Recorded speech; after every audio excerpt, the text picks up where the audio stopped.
আজ আন্তর্জাতিক নারী দিবস। দিবসটির এবারে প্রতিপাদ্য আজকের পদক্ষেপ আগামীর ন্যায় বিচার, সুরক্ষিত হোক নারী ও কন্যার অধিকার। 1975 সাল থেকে জাতিসংঘ এই দিনটিকে নারী দিবস হিসেবে পালন করে আসছে। নারীদের সাফল্যকে সম্মান জানানো এবং লিঙ্গ সমতা সম্পর্কে সচেতনতা বাড়ানোর লক্ষ্যে এই দিনটি উদযাপন করা হয়। নারীর অধিকার, নারীর মর্যাদা নিয়ে শুধু কথা নয়, নারীর অর্থনৈতিক, রাজনৈতিক ও সামাজিক সাফল্য উদযাপনের উদ্দেশ্যে নানা আয়োজনে বিশ্বব্যাপী দিবসটি পালিত হচ্ছে।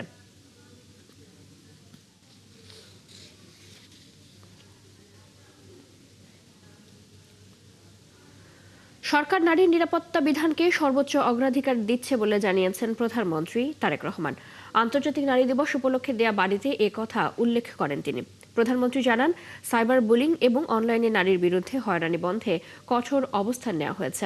একটি রাষ্ট্রের উন্নয়ন তখনই টেকসই হয় যখন নারীর অধিকার, শিক্ষা, স্বাস্থ্য, নিরাপত্তা ও অংশগ্রহণ নিশ্চিত হয়।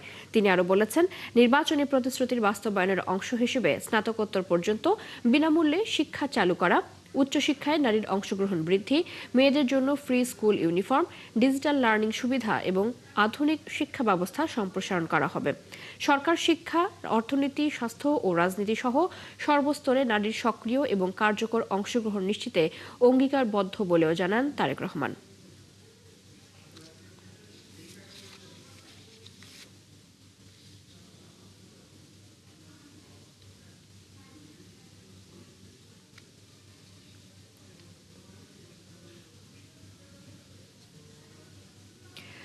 রাজধানীর ওসমানী স্মৃতি মিলনায়তনে চলছে আন্তর্জাতিক নারী দিবসের আয়োজন। সেখানে নারী দিবস উপলক্ষে বক্তব্য রাখছেন প্রধানমন্ত্রী তারেক রহমানের সহধর্মিণী ডাক্তার জুবাইদা রহমান। আমরা সেখানে যুক্ত হচ্ছি। গণতন্ত্রের মা, শত অত্যাচার অবিচারের ফলেও তিনি ছিলেন আপোষহীন, ধৈর্যে অবিচল। তার স্মৃতি চির অব্যয়, চির অক্ষয়, অমর। তার জীবন গুরুত্বপূর্ণ শিক্ষা দেয়। নারীর শক্তি তার দৃঢ়তায়, আর নেতৃত্বের শক্তি তার সাহসে। তার মন সদা কেঁদেছে দেশের নিষ্পেষিত, নিপীড়িত মানুষের জন্য। তার বজ্রকণ্ঠ সদা সোচ্চার হয়েছে স্বৈরশাসনের শোষণের বিরুদ্ধে। তিনি মা, তিনি যোদ্ধা, তিনি ন্যায় বিচারক, তিনি আমাদের চলার পথের পাথেয়, গণতন্ত্রের পথপ্রদর্শক। She was the torchbearer of democracy for all the democracy-loving people around the world. জাতিসংঘে একটি বহুল প্রচলিত উক্তি আছে, নারী যখন এগিয়ে যায় তখন একটি জাতিও এগিয়ে যায়। ইনশাআল্লাহ বাংলাদেশও এমন একটি দেশ হবে যেখানে প্রতিটি নারী ও কন্যা শিশু নিরাপদ, মর্যাদাবান এবং সম্ভাবনাময় উজ্জ্বল ভবিষ্যতের অধিকারী হবে। আজ এই দিবসে বাংলাদেশের সকল নারীকে জানাই আন্তরিক শুভেচ্ছা ও অভিনন্দন। আপনাদের সাহস, প্রজ্ঞা ও নেতৃত্বই আমাদের আগামীর পথকে আলোকিত করবে। আন্তর্জাতিক নারী দিবস 2026 হোক সমতা, মর্যাদা ও ন্যায়ভিত্তিক সমাজ প্রতিষ্ঠার নতুন অঙ্গীকারের দিবস। আজকের পদক্ষেপ আগামীর ন্যায় বিচার, সুরক্ষিত হোক নারী ও কন্যার অধিকার। পরিশেষে আমি মহিলা ও শিশু বিষয়ক মন্ত্রণালয়কে জানাই আমার আন্তরিক অভিনন্দন এই অনুষ্ঠানটি এত সুন্দরভাবে আয়োজন করার জন্য। সকলকে ধন্যবাদ। আল্লাহ হাফেজ। ছিলাম রাজধানীর ওসমানী স্মৃতি মিলনায়তনে, সেখানে কথা বলছিলেন ডাক্তার জুবাইদা রহমান। বৈষম্যহীন রাজনৈতিক ক্ষমতায়নের স্বপ্ন দেখেছিল 24-এর অভ্যুত্থানে রাজপথের নারীরা, কিন্তু সংসদ নির্বাচনে জিতে নারী প্রতিনিধিত্বের হার গত 5 বারের নির্বাচনের মধ্যে এবার সবচেয়ে কম। এই অবস্থায় রাজনৈতিক দলের নেতৃত্বে থাকা নারীরা বলছেন, পুরুষতান্ত্রিক মনোভাব ভাঙতে উদ্যোগী হতে হবে রাজনৈতিক দলগুলোকেই, ভাঙতে হবে দুর্নীতির চক্র। বিস্তারিত জানাচ্ছেন নাদিয়া শারমিন। তো বাবাকে বলে আসছি আজকে যদি মরে যাই আমার লাশটা যেন রাস্তা থেকে কেউ না তুলে। বৈষম্যহীন দেশ গড়তে ২৪-এর গণ অভ্যুত্থানে নেমেছিলেন দেশের নারীরা, কিন্তু অভ্যুত্থান পরবর্তী সেই সব নারীদের বেশিরভাগই হারিয়ে গেছেন রাজনীতির কানাগলিতে। আর সেই চিত্রই প্রকট হয়েছে জুলাই পরবর্তী প্রথম নির্বাচনে। এবার নির্বাচিত হয়েছেন মাত্র ৭ জন। রাজনৈতিক দলগুলোরও দায়িত্ব আছে নারীদেরকে সেই জায়গাটা করে দেওয়া, তাদের সব রকম লজিস্টিক সহযোগিতা দলের দিতে হবে, সেটা অর্থ দিয়ে হোক, বিভিন্ন ধরনের যদি সমস্যার সম্মুখীন হয় সমস্যাগুলো সমাধান করে হোক। এদিকে তারুণ্য নির্ভর এনসিপির মনোনয়ন পাওয়া মাত্র ৩ জন এবং তাদের দল থেকে বেরিয়ে স্বতন্ত্র নির্বাচন করা নারীদের কেউই জেতেননি। আমাদের এখানে চিৎকার চেঁচামেচি দেখবেন এবং সেটা হচ্ছে অযথা মানে বাক্য ব্যবহার করা, এইটা হচ্ছে এক ধরনের ব্যাটাগিরির পলিটিক্স হচ্ছে। অভ্যুত্থানের পরে যে নারীদের যে অ্যাসপিরেশনটা ছিল, একদম সুকৌশলে এইটাকে কমিয়ে নিয়ে আসা হয়েছে যাতে অতিরিক্ত নারীদেরকে হ্যান্ডেল করতে না হয় পার্টিগুলোতে। এনসিপি সে সুযোগটা ছিল, স্বতন্ত্র রাজনীতিকে আমরা আপহোল্ড করতে পারলাম না, সেই জায়গা থেকে কিন্তু আমরা আবার পিছিয়ে গেলাম। বামপন্থায় নারীর রাজনৈতিক ক্ষমতায়ন বেশি হয় এমন ধারণা থাকলেও এবারের নির্বাচনে বাম ২৮ জন নারীকে মনোনয়ন দিলেও জেতেননি কেউই। রাজনৈতিক ক্ষমতায়নের জন্য নারীর নাগরিক মর্যাদার প্রশ্নটাকে এখন বিশেষভাবে সামনে আনা উচিত। এদিকে এবারের নির্বাচনে কোনো নারীকেই মনোনয়ন দেয়নি জামায়াতে ইসলামী। নারীর সর্বোচ্চ অবস্থানে যাওয়ার বিরুদ্ধে কথা বলেছেন তাদের শীর্ষ নেতৃত্বও। লিখিত কোনো সাইডে কিন্তু নারীর নেতৃত্বের ক্ষেত্রে কোনো ব্যারিয়ার বা নিষেধাজ্ঞা নেই আমাদের গঠনতন্ত্রে, দেখবেন আপনি নিচে দেখলে। তবে আমাদের ঐতিহ্যগত দিক থেকে নারীরা এই পর্যন্ত আসেনি, তার মানে ভবিষ্যতে আসতে পারবে না বা আসবেই না, এটাও কিন্তু আমরা কেউ একদম বলতে পারবো না। হয়তো কোনো ব্যক্তি বা নেতা বা দায়িত্বশীল নিজের ওপিনিয়নটা বলেছেন, কিন্তু আমি গঠনতন্ত্র তো জামাতের মানে মূল আপনার পরিচালনার একটা কনস্টিটিউশন যেহেতু মূল বিষয়, সেখানে কিন্তু কোনো ব্যারিয়ার নেই। সামনে ইনশাআল্লাহ আমাদের লোকাল গভর্নমেন্ট নির্বাচন আছে, আমাদের প্রস্তুতি চলছে, আমরা সব ক্ষেত্রে নারীদেরকে দিব। তাদের সবার মতেই নারীর রাজনৈতিক ক্ষমতায়নের পথে বড় বাধা হয়ে দাঁড়িয়েছে সাইবার বুলিংও। কয়জন এটা ফেস করতে পারে? অনেকে সুইসাইডাল হয়ে গেছে। এক ধরনের সর্বদলীয় ঐক্য স্থাপন হয়েছে নারীদের সাইবার বুলিং, এবং তাদেরকে যদি তারা বেশি ক্যাপাবল হন, বিধির মধ্য দিয়ে এবং নিয়মের মধ্য দিয়ে সরকার যাতে এটাকে নজরদারি করে। আমরা আশা করব সরকারের দায়িত্ব এটা, এই যে সিকিউরিটি দেয়া।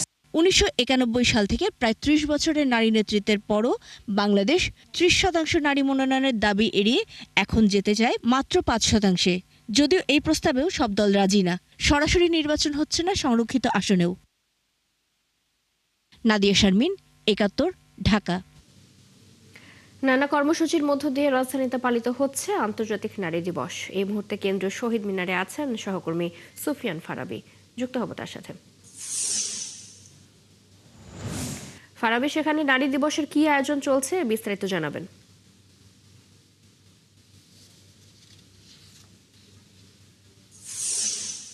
চৈতি জাতীয় শহীদ মিনার, কেন্দ্রীয় শহীদ মিনার প্রাঙ্গণে আমরা দেখছি যে আসলে বিভিন্ন নারী সংগঠন সারা দেশ থেকে যারা নারীদের অধিকার নিয়ে কাজ করেন এবং নারীদের সুযোগ সুবিধার বিষয়গুলো নিয়ে কাজ করেন, তাদের বিভিন্ন সংগঠন সব মিলিয়ে প্রায় ৩-৪ শতাধিক নারী এখানে একত্রিত হয়েছেন বিভিন্ন সংগঠন থেকে, এবং তারা নারীদের যে প্রাপ্য অধিকার এবং সম্মান এবং মর্যাদার কথা বলা হয়েছে আন্তর্জাতিক আইন এবং আমাদের রাষ্ট্রীয় আইনে, সেসব বিষয়গুলো নিয়ে তারা প্রতিবাদ করছেন। সেসব বিষয় যেন বাস্তবায়ন হয় সেই বিষয়ে তারা জোর দিচ্ছেন। তারা বিশেষত জাতিসংঘের যে সিডো কর্মসূচি রয়েছে 30 আর্টিকেলস, অর্থাৎ 30টি আর্টিকেল যেগুলি হিউম্যান রাইটসকে প্রোটেক্ট করে, সেই সাথে নারীকে আরও অ্যাডভান্স করার জন্য যে 30টি আর্টিকেল রাখা হয়েছে সেগুলোকে যেন বাস্তবায়ন করা হয়।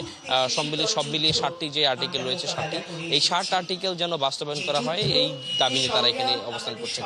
এবং তারা চাচ্ছেন যে ঘরে তাদের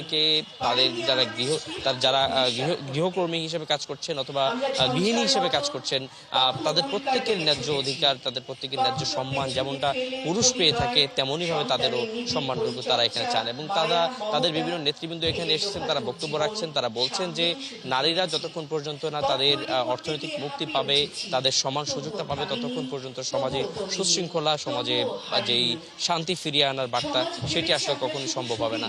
আমরা দেখছি যে জাতীয় সঙ্গীতের মাধ্যমে শুরু হয়েছে এই অনুষ্ঠানটি। কিছুক্ষণ আগে একটি নারীদের অধিকার নিয়ে একটি গান প্রচারিত হলো, আমরা সেটি শুনলাম। এবং অনুষ্ঠান মাত্র শুরু হয়েছে, কিছুক্ষণ পরে হয়তো আরও যারা এখানে আমন্ত্রিত অতিথি আছেন তারা আসবেন এবং বক্তব্য রাখবেন। আমরা দেখতে পাচ্ছি যে এখানে কিন্তু শুধুমাত্র কোনো সুনির্দিষ্ট একটা ক্যাটাগরি থেকে নারীরা আসেননি, বিভিন্ন শ্রেণী পেশার নারীরা এসেছেন, ধর্ম বর্ণ নির্বিশেষে নারীরা এসেছেন এবং তারা এই আয়োজনে অংশগ্রহণ করেছেন, বিভিন্ন সংগঠন থেকে এসেছেন। এর বাইরেও আরেকটি বিষয় বলে রাখা ভালো যে বিভিন্ন জেলা থেকে কিন্তু তাদের উপস্থিতি আমরা দেখতে পেয়েছি, বিভিন্ন জেলা থেকে তারা এসেছেন এবং সব বয়সী নারীদের অংশগ্রহণ আমরা এখানে দেখতে পাচ্ছি। আমরা এখানে 60 কিংবা 70 নারীদেরকেও আমরা দেখতে পাচ্ছি। একই সঙ্গে আমরা ছোট্ট বাচ্চাদেরকেও দেখতে পাচ্ছি, ছোট মেয়েদেরকেও দেখতে পাচ্ছি আমরা এখানে তারা উপস্থিত হয়েছে। তাদের মূল প্রতিপাদ্য বা অধিকারের জায়গাটি হচ্ছে যে জাতিসংঘ ঘোষিত যে 30টি হিউম্যান রাইটস আর্টিকেল এবং সেই সাথে সিডো যে 30 আর্টিকেলস রয়েছে, সেগুলো বাস্তবায়নের মাধ্যমে বাংলাদেশের নারীদের সম্মান, মর্যাদা এবং অধিকার সমুন্নত রাখার বিষয়ে বাংলাদেশ সরকার যেন, যে নতুন সরকার বাংলাদেশের দায়িত্ব নিয়েছে, সেই সরকার যেন বাস্তবিক অর্থেই একটি চমৎকার সিদ্ধান্তের দিকে যায় এবং তারা যেন সেই অধিকারটুকু পায়। জি, ধন্যবাদ আপনাকে আমাদের সাথে যুক্ত হবার জন্য। দর্শক, কেন্দ্রীয় শহীদ মিনার থেকে আমাদের সাথে যুক্ত ছিলেন সহকর্মী সুফিয়ান ফারাবী। এদিকে রাজধানীর সোহরাওয়ার্দী হাসপাতালে দালাল চক্রের বিরুদ্ধে র্যাবের অভিযান চলছে, সেখানে আছেন আমাদের সহকর্মী সবুজ মাহমুদ, যুক্ত হচ্ছে তার সাথে। সবুজ, নিশ্চয়ই শুনতে পাচ্ছেন, অভিযানের বিস্তারিত জানাবেন।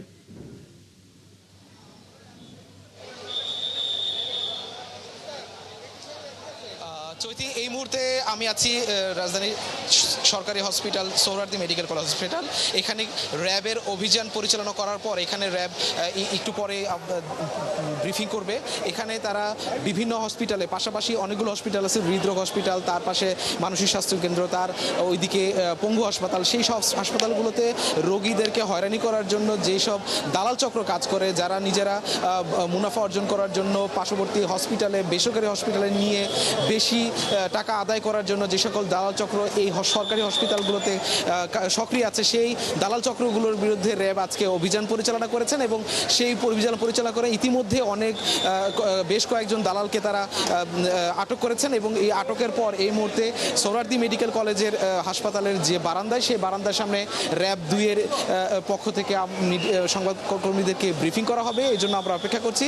এখানে আপনি দেখতে পাচ্ছেন যে এখানে যাদেরকে আটক করা হয়েছে তারা কিন্তু সবাই এই সরকারি হসপিটালগুলোতে দালাল চক্র হিসাবে কাজ করে, যারা রোগীদের স্বজনদেরকে ভুল বুঝিয়ে বিভিন্ন ধরনের প্রতারণা করে টাকা পয়সা আদায় করে এবং স্বজনদেরকে বিভিন্ন বেসরকারি হাসপাতালের সুযোগ সুবিধা দেওয়ার জন্য বা আইসিইউ বা অন্য কোনো সুযোগ সুবিধা দেওয়ার প্রলোভন দেখিয়ে তারা কিন্তু রোগীদের পক্ষ থেকে অতিরিক্ত টাকা আদায় করে এবং এই চক্রের বিরুদ্ধে আমরা 71 টেলিভিশন সংবাদ প্রচারের পর বিষয়টি আরও গুরুত্বের সাথে দেখেছে হাসপাতাল কর্তৃপক্ষ সহ আইনশৃঙ্খলা রক্ষাকারী বাহিনী। এই মুহূর্তে সোহরাওয়ার্দী হসপিটালে দালাল চক্রদের আটক করা হয়েছে এবং একটু পরেই র্যাবের পক্ষ থেকে এই বিষয়ে বিস্তারিতভাবে আনুষ্ঠানিকভাবে জানানো হবে, তারপর আমি আপনাকে জানাতে পারবো। চৈতি, নিশ্চয়ই আপনি আছেন সেখানে, পরবর্তীতে আবারও নিশ্চয়ই আপনার সাথে আমরা যুক্ত হব। সবুজ, ধন্যবাদ। আমাদের সাথে রাজধানীর সোহরাওয়ার্দী হাসপাতাল থেকে যুক্ত ছিলেন সহকর্মী সবুজ মাহমুদ। সন্তান হাসপাতালে রেখে পালিয়ে যাননি উখিয়ার কোহিনুর। নিখোঁজের 3 দিন পর তার মরদেহ পাওয়া গেল কক্সবাজার সদর হাসপাতালের ত্রুটিপূর্ণ লিফটের নিচে। সিসিটিভির ছবি বলছে তিনি বাচ্চার ওষুধ কিনতে গিয়ে লিফট থেকে নিচে পড়ে মারা যান। কেউ সেখানে খুঁজতে যায়নি, অথচ কিছু অতি উৎসাহী সোশ্যাল মিডিয়ায় লিখেছিল সন্তান রেখে পালিয়েছে মা। কক্সবাজার থেকে কামরুল ইসলাম মিন্টুর প্রতিবেদন। কোহিনুর 4 বছরের সন্তানকে চিকিৎসার জন্য কক্সবাজারে এসেছিলেন 3 দিন আগে। হঠাৎ তিনি হাসপাতালে সন্তান রেখে উধাও হয়ে গেলে কেউ কেউ সন্দেহ করে তিনি সন্তান রেখে পালিয়ে গেছেন। 3 দিন থেকে স্বজনরা তাকে খুঁজতে থাকেন নানা জায়গায়, কিন্তু তার খোঁজ পাননি কোথাও। শনিবার কক্সবাজার সদর হাসপাতালের লিফট ও তার আশপাশ থেকে পচা গন্ধ পাচ্ছিলেন লোকজন। গন্ধের উৎস খুঁজতে গিয়ে মিলল লিফটের গ্রাউন্ড হাউসে পড়ে আছে কোহিনুরের মরদেহ। এরপর স্বজনরা কোহিনুরের মৃত্যুর জন্য হাসপাতাল কর্তৃপক্ষের অব্যবস্থাপনাকে দায়ী করে পুলিশের সঙ্গে বাকবিতণ্ডায় জড়ান। আমরা রাত 11টায় জিডি করছি 4 তারিখ এরিয়াতে প্রশাসনের কাছে সদর থানায়। আমরা আজকে 7 তারিখ পর্যন্ত আমরা বাসায় যাই না, কিছু পাইও নাই। লিফটে ঢুকলে অন্য একটা লোকের কি দিতে হয়, ছাপ দিয়ে বেঁধে দিতে হয়, দরজা টেনে দিতে হয়, আর নাহলে লিফট কি হয় না, সম্পূর্ণভাবে বন্ধ হয় না। হাসপাতাল কর্তৃপক্ষ বা আইনি কোনো ধরনের সহযোগিতা তারা কোনো পদক্ষেপ না নেওয়ার কারণে আজকে 7 দিন পরে লাশ উদ্ধার হইলো। পরে সিসিটিভি ফুটেজে দেখা যায় 4 মার্চ দুপুরে 4 তলা থেকে নামতে লিফটের সামনে যান কোহিনুর। এরপর লিফটের দরজা খুলতে চেষ্টা করেন বেশ কিছুক্ষণ, পরে দরজা দিয়ে লিফটে তার প্রবেশের দৃশ্য দেখা যায়। সদর হাসপাতাল কর্মকর্তারা সিসিটিভির ব্যাখ্যা দিয়েছেন। তারা বলছেন, লিফট নিচে চলে যাওয়ার পর কোহিনুর 2 হাত দিয়ে দরজা খোলার চেষ্টা করেন। কিছুটা অকেজো হওয়ায় একসময় দরজা খুলে যায়। কোহিনুর অন্ধকারে পা রাখতেই পড়ে যান লিফটের গ্রাউন্ড ফ্লোরে। সেখানে সবার অজান্তে তার মৃত্যু হয়। সিসিটিভি ফুটেজ চেক করে দেখা গেল যে ওই ভদ্রমহিলা 4 তারিখ উনি লিফটের 4 তলায়, লিফট তখন 5 তলায় উঠে গেছে অলরেডি। ওই অবস্থায় 4 তলার ওই যে লিফটের বাইরের দরজাটা এরকম খুলে উনি লিফটে পা দিতে গেছে, ওই সময় উনি পড়ে গেছে। হাসপাতাল কর্মকর্তাদের বক্তব্যের সাথে পুলিশও প্রাথমিকভাবে একমত হন। তারপরেও কর্মকর্তারা ঘটনা আরো তদন্ত করে দেখার আশ্বাস দেন। লিফট চলে যাওয়ার পরও উনি লিফটের দরজাটা খুলে সেখানে ভুল করে সেখানে হয়তো চলে গেছেন, এখানে লিফটে উঠে আছে মর্মে হয়তো উনি চলে গেছেন আর কি। যাওয়াতে হয়তো উনি সেখান থেকে 4 তলা থেকে নিচে পড়ে গিয়েছেন আর কি। নিহত কোহিনুর আক্তার কক্সবাজারের উখিয়া রাজাপালংয়ের দক্ষিণ ডেলপাড়ার বাসিন্দা, কাতার প্রবাসী নুরুল ইসলামের স্ত্রী। কামরুল ইসলাম মিন্টু, 71, কক্সবাজার। খাগড়াছড়ির পাহাড়ে নারীদের স্বাবলম্বী হতে কাজ করছেন নারী উদ্যোক্তারা। তারা বলছেন, পড়াশোনা শেষে চাকরির পেছনে না ছুটে নিজেরাই উদ্যোগ নিয়ে কর্মসংস্থান করা যায়। রূপায়ণ তালুকদারের তথ্য ছবিতে প্রতিবেদন। লেখাপড়া শেষে উদ্যোক্তা হিসেবে নিজেদের কর্মসংস্থান করছেন খাগড়াছড়ির নারীরা। ঘরে বসে না থেকে নিচ্ছেন পোশাক, প্রসাধনী, জুয়েলারি সহ নানা পণ্যের বিভিন্ন উদ্যোগ। উদ্যোগী নারীদের অনেকে সফল হয়েছেন। সফল উদ্যোক্তাদের হাত ধরে আসছেন নতুন উদ্যোক্তা। পড়াশোনার পরে আমরা ব্যবসাকে পেশা হিসেবে বেছে নিচ্ছি।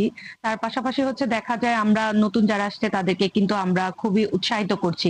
আমি চাই যে পড়াশোনা শেষ করে চাকরির পেছনে না ছুটে আমি যেন একজন সফল উদ্যোক্তা হতে পারি। তবে তারা জানান, ব্যবসার পরিধি বাড়াতে স্বল্প সুদে বা শর্ত সাপেক্ষে ব্যাংক ঋণ সহ সরকারি বা বেসরকারি সহায়তা দরকার। সুযোগ সুবিধা, সরকারি যে সুযোগ সুবিধা থাকে সেগুলো থেকে বঞ্চিত। এমনকি আমরা এই যে বছরে বলতে গেলে শুধু 2-1টা প্রশিক্ষণই পাই, যেটা আমাদের জন্য এনাফ নয় আমি মনে করি। সহজ সত্যি যদি ঋণ দেওয়া হয় তাহলে নারীরা আবার সামনে এগিয়ে যাওয়ার চিন্তা ভাবনা করবে। সরকারের থেকে আমার একটাই আহ্বান থাকবে, যদি আমরা স্বল্প উদ্যোগে যদি আমরা সহজ ঋণ পেয়ে থাকি তাহলে আমাদের এই ব্যবসাটাকে আমরা আরো সামনে অনেক এগিয়ে নিয়ে যেতে পারবো। আবার অনেকে মনে করেন তাদের এগিয়ে যাওয়ার জন্য প্রশিক্ষণের দরকার। এদিকে খাগড়াছড়ি মহিলা বিষয়ক অধিদপ্তরের উপপরিচালক জানান, নারী উদ্যোক্তাদের এগিয়ে নিতে নিয়মিত প্রশিক্ষণের ব্যবস্থা করা হচ্ছে। এছাড়া তাদের উৎসাহ দেওয়ার জন্য প্রতি বছর বিভিন্ন ক্যাটাগরিতে 5 জন নারীকে সম্মাননা দেওয়া হয়। এই ক্ষেত্রে নারী উদ্যোক্তারা যদি আমাদের কাছ থেকে সহযোগিতা চায়, আমরা তাদের সর্বাত্মক সহযোগিতা করব এবং সেই সাথে তারা তাদের পুঁজির যদি স্বল্পতা থাকে সেক্ষেত্রে আমরা তাদেরকে ক্ষুদ্র ঋণ, তারা যদি সহযোগিতা চায় সেক্ষেত্রে আমরা তাদেরকে ক্ষুদ্র ঋণ সহায়তা দিয়ে তাদের উদ্যোগকে সামনে এগিয়ে নিয়ে যাওয়ার জন্য সহযোগিতা করব। বর্তমানে খাগড়াছড়িতে 60 থেকে 70 জন নারী উদ্যোক্তা হিসেবে কাজ করছেন। শাকিলা সিথি, 71। ইরানের শীর্ষ নেতার পদে নতুন করে কাউকে নির্বাচিত না করা হলে এবং সামরিক বাহিনী বিলুপ্ত করার শর্তে দেশটির সাথে যুদ্ধ বন্ধ করতে রাজি আছেন মার্কিন প্রেসিডেন্ট ডোনাল্ড ট্রাম্প। একই দিন ইরানের রিভলিউশনারি গার্ডের কোনো সদস্য আত্মসমর্পণ করলে তাকে কোনো শাস্তি পেতে হবে না বলে আশ্বস্ত করেছেন ইসরায়েলের প্রধানমন্ত্রী বেনিয়ামিন নেতানিয়াহু। এরই মধ্যে শনিবার ইরানের তেল ক্ষেত্রে এবং লেবাননের বৈরুতে হামলা চালায় ইসরায়েল। জবাবে বাহরাইন ও সৌদি আরবে ক্ষেপণাস্ত্র ছোড়ে তেহরান। সৃষ্টি ঘটকের রিপোর্ট। ইরানে বড় ধরনের হামলার ট্রাম্পের হুমকির পর শনিবার রাতে প্রথমবারের মতো সরাসরি ইরানের তেল পরিশোধনাগারে হামলা চালিয়েছে ইসরায়েল। এদিন ইরানের শাহরান রিফাইনারিতে অন্তত 3 দফা হামলা চালায় আইডিএফ। এতে ওই তেল পরিশোধনাগারে আগুন ধরে যায়। একই দিন লেবাননের রাজধানী বৈরুতেও হামলা চালিয়ে নতুন করে কয়েকজনকে হত্যা করে নেতানিয়াহুর বাহিনী। জবাবে ইসরায়েলের হাইফা তেল পরিশোধনাগার, রাজধানী তেল আবিব সহ বিভিন্ন জায়গায় ব্যালিস্টিক ক্ষেপণাস্ত্র ছোড়ে তেহরান। এর আগেই লেবানন থেকে ইসরায়েলের হাইফা বন্দরে রকেট ছোড়ে সশস্ত্র গোষ্ঠী হিজবুল্লাহ। এদিকে ইসরায়েলের পর সংযুক্ত আরব আমিরাতেও মিসাইল ও ড্রোন হামলা চালায় ইরান। তবে এসব হামলায় হতাহতের সংখ্যা এখনো জানা যায়নি। একই দিন বাহরাইন ও আরব আমিরাতের মার্কিন ঘাঁটি লক্ষ্য করেও হামলা চালায় ইরান। শনিবারের এই হামলায় বাহরাইনের রাজধানী মানামার বেশ কয়েকটি ভবন ক্ষতিগ্রস্ত হয়। ইসলামিক বিপ্লবী গার্ডের দাবি, ওই ঘাঁটি থেকেই ইরানের একটি পানি বিশুদ্ধকরণ প্ল্যান্টে হামলা করা হয়েছিল। এরই মধ্যে ইরানের পররাষ্ট্রমন্ত্রী আব্বাস আরাকচি মার্কিন প্রেসিডেন্ট ডোনাল্ড ট্রাম্পকে সতর্ক করে বলেছেন, যুক্তরাষ্ট্র যদি উত্তেজনা বাড়াতে চায় তাহলে ইরানের সশস্ত্র বাহিনী এর জবাব দিতে প্রস্তুত। বিবৃতিতে আরাকচি অভিযোগ করেন, ইরানের প্রেসিডেন্ট মাসুদ পেজেশকিয়ান এই অঞ্চলে শান্তি স্থাপনের আগ্রহ দেখিয়েছিলেন, কিন্তু ট্রাম্প ইরানের সামর্থ্যকে ভুলভাবে বোঝার কারণে তা তাৎক্ষণিক নষ্ট হয়ে গেছে। এ সময় ইসরায়েলের প্রধানমন্ত্রী নেতানিয়াহু যুক্তরাষ্ট্রকে প্রতারিত করে যুদ্ধে যুক্ত করেছে বলেও অভিযোগ করেন আরাকচি। একই দিন ডোনাল্ড ট্রাম্প বলেছেন, ইরান যদি নতুন করে কোনো নেতা নির্বাচন না করে এবং তাদের যদি কোনো সামরিক বাহিনী না থাকে তাহলেই এ যুদ্ধ বন্ধে সম্মত হবেন তিনি। আমরা নিশ্চিত নই ইরান কি করছে, তবে তারা ভালো অবস্থায় নেই। যদি তারা তথ্য পেয়েও থাকে তাতে তাদের তেমন সাহায্য হচ্ছে না। গত এক সপ্তাহে ইরানে যা হয়েছে তা দেখলেই বোঝা যায় তারা আগের তুলনায় অনেক কম ড্রোন পাঠাচ্ছে এবং এখন তারা মারাত্মকভাবে ক্ষতিগ্রস্ত হচ্ছে। এমনও সময় আসতে পারে যখন আত্মসমর্পণ করার মতো কেউই হয়তো বেঁচে থাকবে না। অন্যদিকে ইরানের এলিট ফোর্সের কোনো সদস্য যদি আত্মসমর্পণ করে তাকে কোনো শাস্তি পেতে হবে না বলে আশ্বাস দিয়েছেন ইসরায়েলের প্রধানমন্ত্রী বেনিয়ামিন নেতানিয়াহু। সৃষ্টিঘট, ৭১। ঝিনাইদহে পেট্রোল পাম্পে তেল নিতে এসে বাগবেতনডার জেরে পিটুনিতে নীরব হোসেন নামের এক যুবক নিহত হয়েছেন। শনিবার সন্ধ্যায় শহরের কেন্দ্রীয় বাস টার্মিনাল এলাকার তাজ ফিলিং স্টেশনে এ ঘটনা ঘটে। ঝিনাইদহের অতিরিক্ত পুলিশ সুপার মাহফুজ আলম জানান, বোতলে তেল নিতে আসেন যুবক নীরব হোসেন। এ সময় পাম্পের কর্মচারীরা বোতলে তেল দিতে অপারগতা প্রকাশ করলে নীরব হোসেন পাশের পাম্পে চলে যান, কিন্তু ফেরার পথে ওই ফিলিং স্টেশনে অন্য একজনকে বোতলে তেল দেয়া দেখেন নীরব।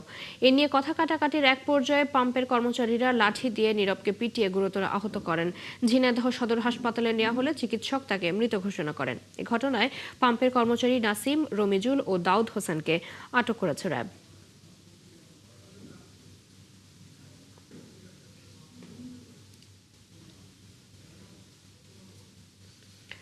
ঝিনাইদহ পেট্রোল পাম্পে তেল নিতে এসে বাগবেতনডার জেরে পিটুনিতে এক যুবক নিহত হয়েছেন। এ বিষয়ে বিস্তারিত জানাতে যুক্ত হচ্ছেন সহকর্মী রাজীব হাসান। রাজীব, ঘটনা সম্পর্কে বিস্তারিত কি জানতে পেরেছেন? সংশ্লিষ্টরা এই বিষয়ে কি বলছেন জানাবেন।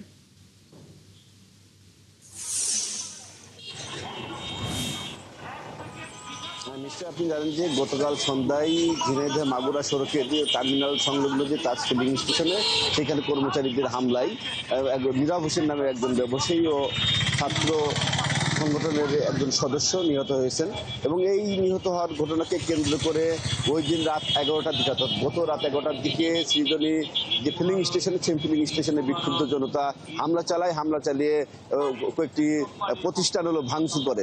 এরপরে আজ ভোরের দিকে অর্থাৎ ঝিনাইদহ বাস টার্মিনালে যে 3টি বাস ছিল 3টি বাসে অগ্নিসংযোগ করা হয় এবং অগ্নিসংযোগ করার পরে বিক্ষুব্ধ জনতা আজকে সকাল 9টা থেকে 11টা পর্যন্ত ঝিনাইদহ মাগুরা মহাসড়ক অবরোধ করে। আমি যদি ক্যামেরা পার্সনের মাধ্যমে দেখাতে চাই যে ঝিনাইদহ বাস টার্মিনালে যে 3টি বাস অগ্নিসংযোগ করা হয়েছে, অগ্নিসংযোগ করার পর তারা সড়ক ঝিনাইদহ চুয়াডাঙ্গা সড়ক, ঝিনাইদহ মাগুরা সড়ক এবং ঝিনাইদহ কুষ্টিয়া সড়কের যে প্রাণকেন্দ্র বাস টার্মিনাল সেখানে কিন্তু তারা সড়ক অবরোধ করে বিক্ষোভ করতে থাকে। সেক্ষেত্রে আমি যদি বিস্তারিত ঝিনাইদহ আমাদের হাইওয়ে পুলিশের ওসি অর্থাৎ মৃত্যুঞ্জয়ের সাথে যদি একটু কথা বলতে চাই, আসলে সড়ক অবরোধ করেছিল সর্বশেষ কি সমাধান হলো? আসসালামু আলাইকুম। সড়ক অবরোধ করার পরে আমাদের জেলা প্রশাসনের পক্ষ থেকে এডিসি রেভিনিউ স্যার এবং পুলিশ প্রশাসনের পক্ষ থেকে অতিরিক্ত জেলা পুলিশ স্যার, সদর সার্কেল স্যার এবং ওসি সদর স্যার ছিলেন, আমি ছিলাম, জেলা মিনি বাস মালিক সমিতির সভাপতি ছিলেন এবং শ্রমিক ইউনিয়নের নেতৃবৃন্দ ছিলেন। সকলের সাথে কথা বলে যারা অপরাধ করছে বা বাসে আগুন দিয়েছে তাদেরকে দ্রুততম সময়ের ভিতরে আইনের আওতায় যাতে আনা যায় এই আশ্বাসের পরিপ্রেক্ষিতে শ্রমিকরা সড়ক অবরোধ তুলে নিছেন এবং এখন 3টি রাস্তারই যান চলাচল একদম স্বাভাবিক। জি, ধন্যবাদ মিত্রজয়। শুনছিলেন যে ঝিনাইদহ হাইওয়ে পুলিশের অফিসার ইনচার্জ বলছিলেন যে সকাল 9টা থেকে 11টা পর্যন্ত কিন্তু সড়ক প্রত্যাহার করা হয়েছে প্রশাসনের আশ্বাসের প্রেক্ষিতে। রাজীব, ধন্যবাদ আপনাকে আমাদের সাথে যুক্ত হওয়ার জন্য। আমাদের সাথে ঝিনাইদহ থেকে ছিলেন সহকর্মী রাজীব হাসান। মধ্যপ্রাচ্যের যুদ্ধ পরিস্থিতিতে দেশে জ্বালানি তেলের দাম বাড়ার শঙ্কায় চট্টগ্রামের ফিলিং স্টেশনগুলোতে জ্বালানি তেল কিনতে ভিড় করছেন ক্রেতারা। তবে ক্রেতাদের চাপে অনেক পাম্প মালিক জ্বালানি বিক্রি সাময়িকভাবে বন্ধ রাখার সিদ্ধান্ত নিয়েছেন। চট্টগ্রাম থেকে এই বিষয়ে আরো জানাতে আমাদের সাথে যুক্ত হচ্ছেন সহকর্মী প্রণবেশ চক্রবর্তী। প্রণবেশ, পাম্পগুলোতে ক্রেতাদের ভিড় কেমন দেখছেন? এই বিষয়ে পাম্প মালিক এবং ক্রেতারা কি বলছেন?